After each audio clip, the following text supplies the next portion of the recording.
Bonjour tout le monde, je m'appelle Jawad Ben Saïd, je suis médecin interne à la faculté de médecine de Monastir. J'ai été sollicité par des amis pour parler de la situation sanitaire chez nous au Maroc et les mesures prises par le gouvernement pour combattre l'expansion du coronavirus.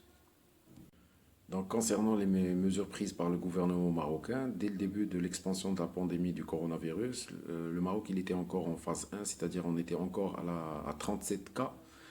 Là, le Maroc, il a pris plusieurs décisions. La première, c'était la suspension des vols et des liaisons maritimes qui nous liaient à ces pays-là, c'est-à-dire l'Italie, la France et l'Espagne, qui vivent une situation très difficile.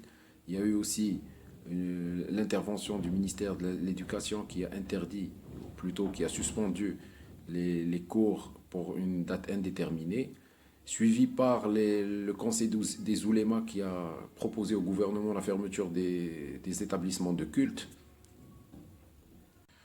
Juste après, il y a eu une décision très importante du ministère de l'Intérieur, c'est qu'ils ont interdit le rassemblement des citoyens par un confinement en général dans tout le royaume, appuyé par le déploiement de l'armée. Et juste après, ils ont imposé une autorisation pour chaque famille, pour chaque foyer, pour pouvoir sortir faire ses courses ou en cas d'extrême urgence.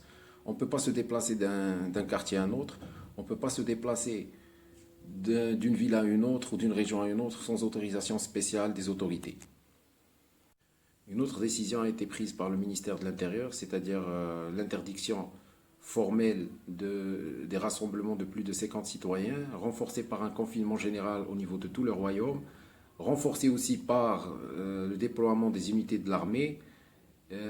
Juste après cette décision, on a eu la création d'un fonds d'urgence pour combattre l'impact et l'expansion du coronavirus sur l'économie nationale et sur la qualité de vie et la situation sanitaire du royaume. Euh, ce, ce fonds a vu l'afflux de plusieurs dons, celui de Sa Majesté le Roi, 200 millions de dollars, ainsi que plusieurs hommes d'affaires de renommée internationale et nationale, avec des investisseurs, des entreprises, des citoyens lambda. Une des dernières décisions qui a été prise dernièrement par le gouvernement, par le ministère de la Santé, c'est le rachat de la quasi-totalité de la production nationale en chloroquine et en hydroxychloroquine.